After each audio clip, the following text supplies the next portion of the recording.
Guys, welcome back to my channel. Hope आप सभी बहुत अच्छे से होंगे। आज हम करने जा रहे हैं इंडियन इकोनॉमी। आज हम दूसरी बुक स्टार्ट करने जा रहे हैं, इंडियन इकोनॉमी। ठीक है, अब हम उसका चैप्टर फर्स्ट करेंगे। आज उसके इंपॉर्टेंट क्वेश्चन करेंगे। देखिए मेरे साथ। देखिए बेटे, पहला क्वेश्चन है आपका, demographic profile during the British rule.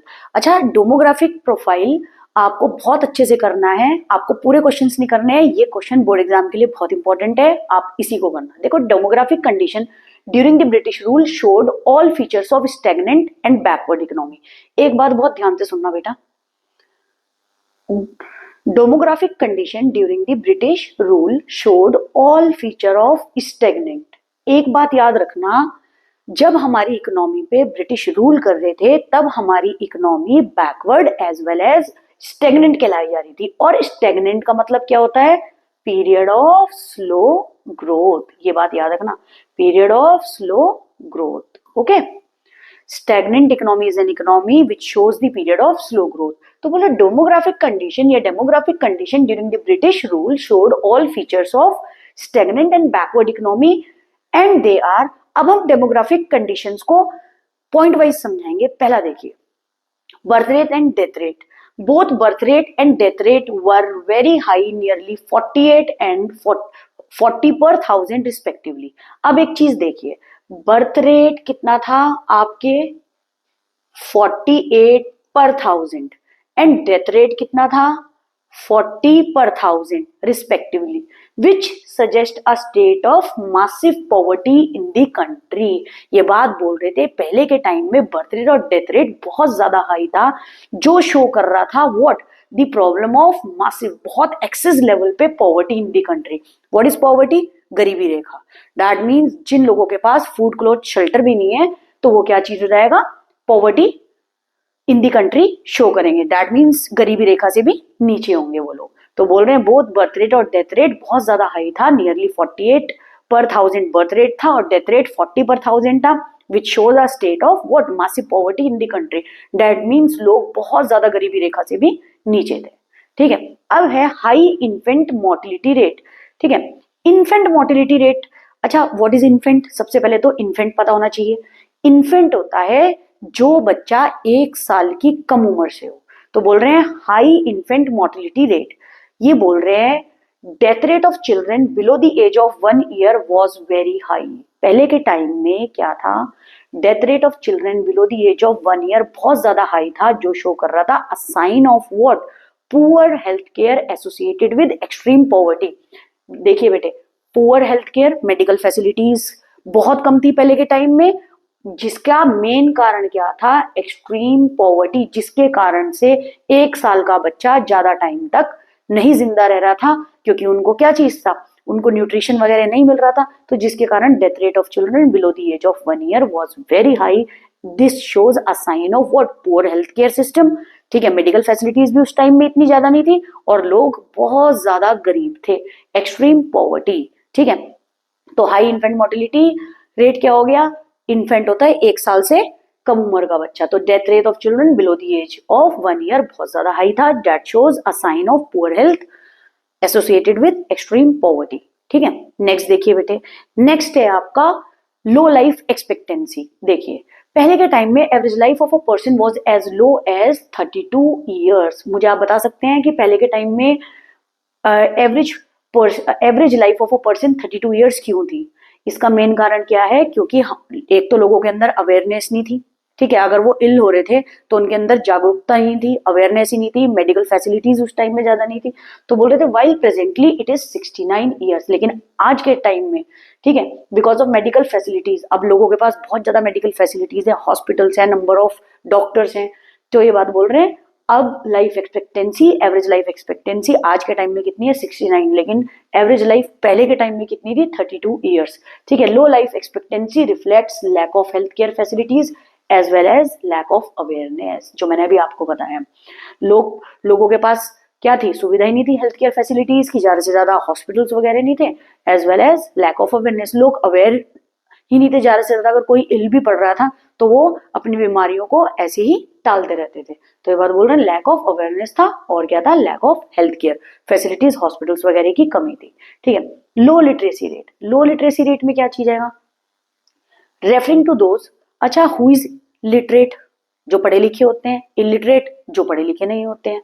तो लो लिटरेसी रेट में क्या है, referring to those who can read and write was nearly 16%। याद रखना, जो लिख पढ़ सकते थे उनका एवरेज परसेंटेज कितना था, 16%, reflecting what, social backwardness. Social का मतलब होता है सोसाइटी के अंदर ये क्या चीज है, backwardness, as are reflecting of economic backwardness. इसका मतलब ये है अगर सोसाइटी के अंदर बैकवर्डनेस है ना, तो उसका रिजल्ट क्या होगा, इकोनॉमी भी हमारी बैकवर्ड है। जब हमारी इकोनॉमी ही बैकवर्ड कब नहीं होगी, जब लोग ज्यादा से ज्यादा पढ़े लिखे होंगे। आज के टाइम में तो हर बंदा यही चीज चाहेगा कि हमारा बच्चा पढ़े लिख के बहुत अच्छा बने, जॉब करे।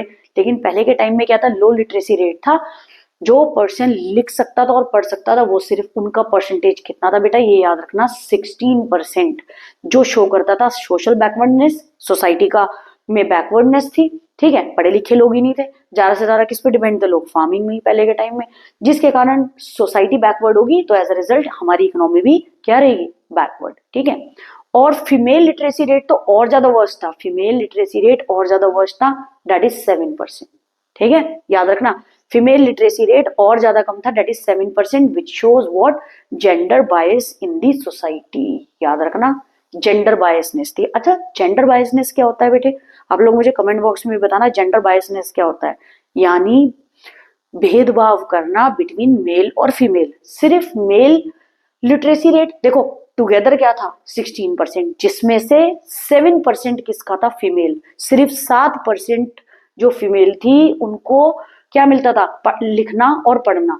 ठीक है, which shows what, gender biasness. पहले के टाइम में फीमेल को कहा जाता था बस मैरिज कर दीजिए जल्दी, तो ये सब तो उसमें पढ़ाना लिखाना तो कोई करता ही नहीं था, तो जिस कारण क्या था, हाँ 7% लिटरेसी रेट था फीमेल का। ठीक है, विच shows the gender biasness in the society.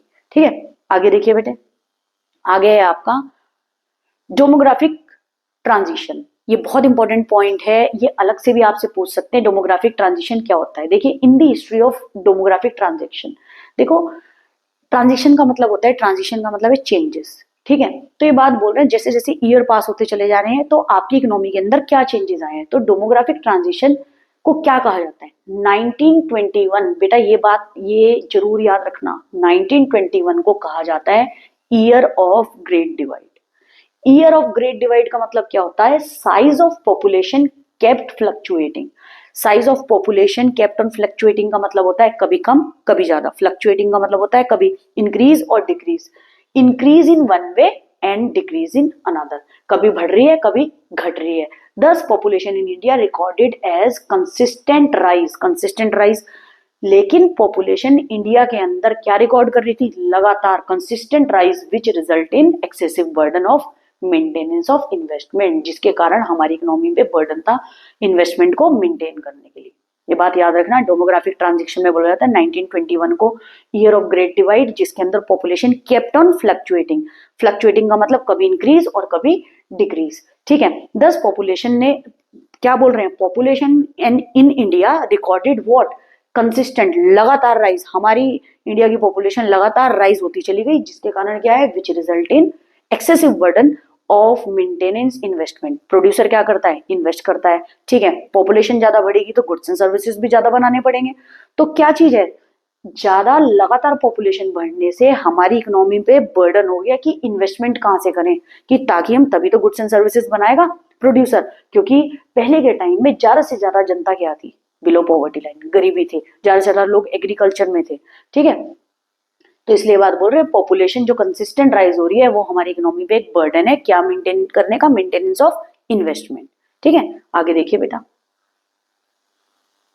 आगे है हमारा agriculture sector on the eve of independence. अभी हम इस वाले टॉपिक को पढ़ने से पहले आप लोग मुझे ये बताइए, आप लोगों को ये अच्छे से समझ में आ गया बेटा, demographic profile during the British rule बहुत अच्छे से करना, बोर्ड एग्जाम के लिए बहुत इंपॉर्टेंट है।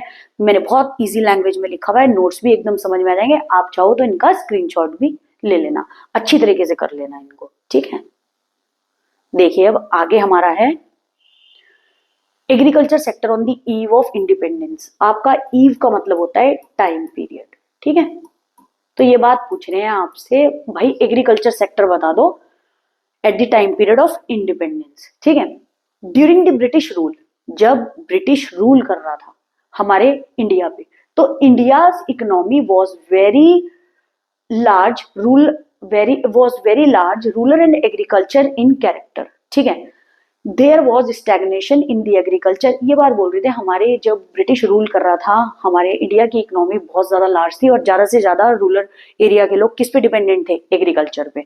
तो देयर वॉज स्टैग्नेशन, स्टैग्नेशन का मतलब होता है period of slow growth, period of slow growth, ठीक है। स्टैग्नेशन का मतलब होता है बहुत ही कम ग्रोथ होना in the agricultural sector caused due to following reason, कुछ कारणों के वजह से। अब पहला रीजन क्या है, देखिए land settlement system. Land settlement system बहुत ध्यान से सुनना क्या था, all the profits occurring out of the agriculture, जितना भी प्रॉफिट एग्रीकल्चर सेक्टर से आ रहा था वेंट टू द जमींदार। जमींदार कौन है, लैंडलॉर्ड्स, ठीक है। तो बात बोल रहे जितना भी प्रॉफिट एग्रीकल्चर से आ रहा था, एग्रीकल्चर सेक्टर से आ रहा था, वो जमींदार पे जा रहा था इन द फॉर्म ऑफ लगान। लगान की फॉर्म में जितना भी पैसा एग्रीकल्चर से आ रहा था वो किसके पास जा रहा था, याद रखना जमींदार के पास। And they did nothing to improve agriculture condition, उनको इस चीज से मतलब नहीं था एग्रीकल्चर की कंडीशन किस तरह से है। उनका मेन मोटिव ये था जितना भी प्रॉफिट भाई एग्रीकल्चर सेक्टर से आ रहा है वो सारा का सारा इन द फॉर्म ऑफ लगान कौन ले जा रहे थे, जमींदार। And they did nothing to improve agriculture condition, उन्हें कोई मतलब नहीं था कि एग्रीकल्चर की कंडीशन किस तरह से है, ठीक है। तो लैंड सेटलमेंट सिस्टम के अंदर क्या हुआ था, जितना भी प्रॉफिट था वो एग्रीकल्चर सेक्टर से जो आ रहा था वो किसके पास चला जाएगा, जमींदार के पास in the form of the लगान, और वो एग्रीकल्चर सेक्टर के लिए कुछ नहीं करेंगे, एग्रीकल्चर कंडीशन वर्स्ट ही रहेगी, ठीक है। अब है कमर्शियलाइजेशन ऑफ एग्रीकल्चर। अब कमर्शियलाइजेशन ऑफ एग्रीकल्चर क्या होता है, बहुत ध्यान से सुनना। Crops were produced for sale in the market rather than for self consumption, जितनी भी क्रॉप प्रोड्यूस हो रही थी एग्रीकल्चर के अंदर, जितनी भी क्रॉप प्रोड्यूस हो रही थी ही for sale in the market, कहने का मतलब है वो मार्केट में सेल करने के लिए हो रही थी rather than for self consumption, ठीक है। जितने भी फार्मर क्रॉप को ग्रोन कर रहे थे वो सेल्फ कंजप्शन के लिए नहीं थी कि वो खुद कंज्यूम कर ले, वो जितनी भी क्रॉप बना रहे थे वो किसके लिए थी, प्रोड्यूस कर रहे थे कि वो मार्केट के अंदर सेल होगी। Farmers were induced by higher price for producing cash crop so that they could be used as raw material for British industries. बहुत ध्यान से सुनना, फार्मर वर इंड्यूस्ड, उनको फोर्स करा जाता था कि हायर प्राइस की कैश प्रोड्यूस करें वो, ताकि उन्हें कैश, कहने का मतलब है वो क्रॉप जो ज्यादा से ज्यादा प्रोड्यूस करें वो हायर प्राइस की मार्केट में बेच सके, ताकि क्या हो सके, so that they could be used as raw material for British industries. देखिए बेटा, अब मैं आपको बताना चाह रही हूँ कमर्शियलाइजेशन ऑफ एग्रीकल्चर क्या होता है। जितनी भी क्रॉप्स प्रोड्यूस हो रही थी ये वो मार्केट में सेल करने के लिए प्रोड्यूस हो रही थी rather than for self consumption. वो फार्मर अपने लिए सेल्फ कंजप्शन के लिए नहीं रख रहा था, रादर देन वो जो प्रोड्यूस कर रहा था क्रॉप वो किसके लिए कर रहा था, ताकि वो सेल करें मार्केट में, ठीक है। अब farmers were induced by higher price for producing cash crop. अब फार्मर्स को ज्यादा से ज्यादा फोर्स करा जा रहा था किस चीज के लिए, कि वो क्रॉप ज्यादा से ज्यादा प्रोड्यूस करे so that they could be used as raw material for British industry, ठीक है। फार्मर ज्यादा से ज्यादा जब क्रॉप प्रोड्यूस करेगा, ठीक है, तो उसको हायर प्राइस मिलेंगे और वो क्या चीज करेगा, they could be used as raw material for British industry, और वो यूज करी जाएगी किसके लिए, ब्रिटिश इंडस्ट्री के लिए, ठीक है, एज अ रॉ मटेरियल। बहुत ध्यान से सुनना, कमर्शियलाइजेशन ऑफ एग्रीकल्चर के अंदर था क्रॉप जो प्रोड्यूस करवाई जा रही थी फार्मर से वो किस चीज के लिए करी जा रही थी, उसका मेन मोटिव ये था कि वो मार्केट के अंदर सेल करे rather than for self consumption, वो खुद के कंज्यूम नहीं करेगा।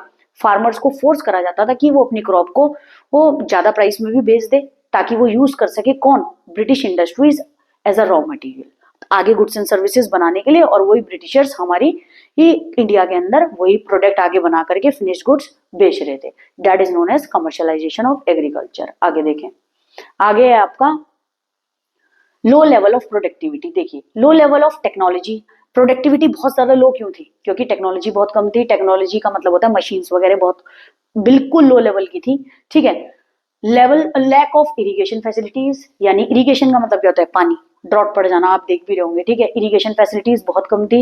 Negligible use of fertilisers resulting in low level of productivity, fertilisers का कोई यूज नहीं था, इंसेक्टिसाइड्स का कोई यूज नहीं था, पेस्टिसाइड्स का कोई यूज नहीं था, जिसके कारण आपकी प्रोडक्टिविटी क्या था, हमारी प्रोडक्टिविटी एग्रीकल्चर की बहुत ज्यादा क्या थी, कम थी। तो ये बात बोल रहे हैं लो लेवल ऑफ प्रोडक्टिविटी क्या था, लो लेवल ऑफ टेक्नोलॉजी के कारण। ठीक है, टेक्नोलॉजी बहुत बेकार थी, लो लेवल की थी। Lack of irrigation facilities, irrigation की कोई फैसिलिटीज नहीं थी। एंड नेग्लिजिबल यूज ऑफ, कभी भी फर्टिलाइजर्स यूज नहीं करा, जिसके कारण लेवल ऑफ प्रोडक्टिविटी बहुत कम था, यानी प्रोडक्शन बहुत ज्यादा कम था। नेक्स्ट है अब आपका स्कार्सिटी ऑफ इन्वेस्टमेंट। अच्छा, स्कार्सिटी का मतलब क्या होता है, किसी चीज की कमी, यानी इन्वेस्टमेंट का मतलब पैसों की कमी। ठीक है, तो बोल रहे India's agriculture was facing scarcity of investment in what, tracing, flood control and drainage. ये बात बोल रहे इंडियन एग्रीकल्चर बहुत ज्यादा फेस कर रहा था किस चीज की कमी, कमी किस चीज की, इन्वेस्टमेंट की, in terracing, flood control and drainage. ठीक है, फ्लड कंट्रोल व्हाट क्या होता है, फ्लड क्या होता है, बाढ़ आ जाना, उसकी फैसिलिटीज ही नहीं थी। तो ये किसके कारण था, कहीं ना कहीं इन्वेस्टमेंट के कारण।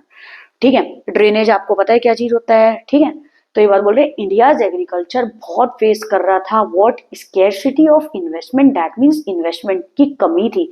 ये जिसके कारण क्या था, ये ट्रेस ही नहीं कर पा रहे थे, मतलब रोक ही नहीं पा रहे थे फ्लड कंट्रोल होने से। ठीक है, क्योंकि देखो ज्यादा से ज्यादा फसल खराब हो जाएगी अगर बाढ़ वगैरह आएगी। ठीक है, ड्रेनेज फैसिलिटीज भी उस समय में कम नहीं थी, और इसका मेन कारण क्या था, कहीं ना कहीं इन्वेस्टमेंट की कमी।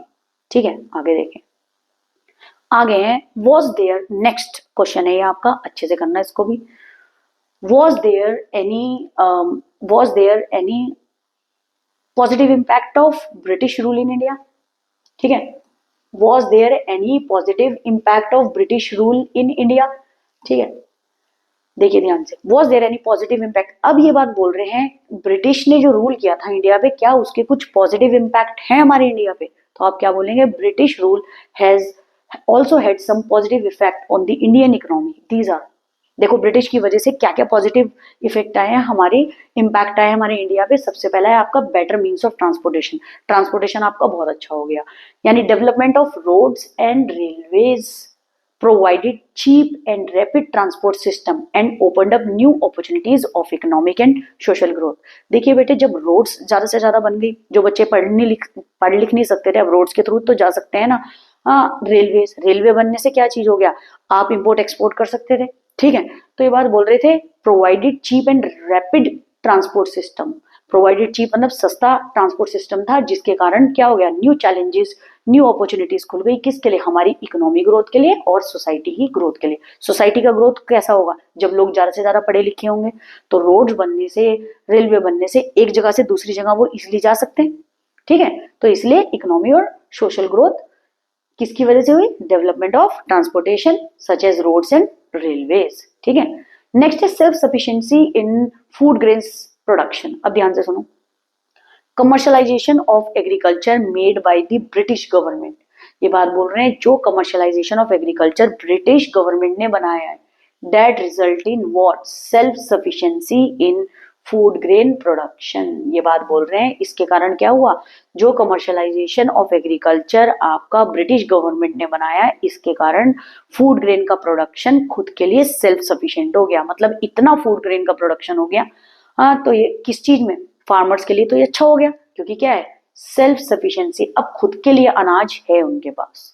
ठीक है, तो commercialisation of agriculture made by the britisher, मैंने अभी आपको पीछे समझाया भी, कमर्शलाइजेशन ऑफ एग्रीकल्चर क्या है। ठीक है, made by the British government resulted in self sufficiency in food grain production, यानी फार्मर्स अब सेल्फ सफिशिएंट है फूड ग्रेन प्रोडक्शन में। ठीक है, अब एक चेक ऑन फेमाइंस, फेमाइंस को हम चेक कर सकते हैं, फ्लड फेमाइंस हो गई, जैसे rapid means of transportation facilitated rapid movement of food grain to the famine affected areas. देखो नेचुरल क्लैमिटीज कभी बताकर तो नहीं आती, लेकिन जब natural calamities, flood, famine, drought ये सब हो गया, तो ट्रांसपोर्ट की हेल्प से हम फूड ग्रेन आराम से अनाज पहुंचा सकते हैं। ठीक है, जो इफेक्टेड एरिया है, तो बोल रहे अकॉर्डिंगली फेमाइंस वर कंट्रोल। ठीक है, नहीं तो अगर रोड की फैसिलिटीज ना हो, रेलवे की फैसिलिटीज ना हो, तो ट्रांसपोर्ट फैसिलिटीज ना हो, तो क्या हुआ, फूड ग्रेन्स जो लोग विक्टिम्स हैं कैसे पहुंचाएंगे। तो बात बोल रहे हैं पॉजिटिव इम्पैक्ट, जो ब्रिटिश का रूल इन इंडिया का क्या चीज हुआ कि उन्होंने क्या करा, ट्रांसपोर्टेशन सिस्टम किया है, उसके कारण जो विक्टिम एरिया है, दैट मीन नेचुरल क्लैमिटीज आने के कारण, वहां तक हम फूड ग्रेन पहुंचा सकते हैं, अनाज पहुंचा सकते हैं उनके लिए। ठीक है, आगे देखें, आगे है आपका इफेक्टिव एडमिनिस्ट्रेटिव सेटअप। देखिए एडमिनिस्ट्रेटिव सिस्टम बहुत अच्छा था ब्रिटिश गवर्नमेंट का, तो बोले the British government in India left a legacy, legacy का मतलब होता है एग्जाम्पल, ठीक है, ये एक एग्जाम्पल छोड़ के गए थे ऑफ एन एफिशिएंट होता है बहुत अच्छा तरीके से ये एडमिनिस्ट्रेशन सिस्टम यानी ऑफिसेज वगैरह को चलाना। तो बोल रहे हैं the British government in India left an example of N efficient होता है जो काम करने की क्षमता हो, जो बहुत अच्छा काम करता हो, एफिशिएंट सिस्टम ऑफ एडमिनिस्ट्रेशन, उनका एडमिनिस्ट्रेशन बहुत अच्छा था, लाइक एडमिनिस्ट्रेशन ऑफिस कंट्रोल ये सब एडमिनिस्ट्रेशन के अंदर ही आएगा, ठीक है। अब देखिए new opportunities of employment, spread of railways and roadways opened up what new opportunities of economic and social growth.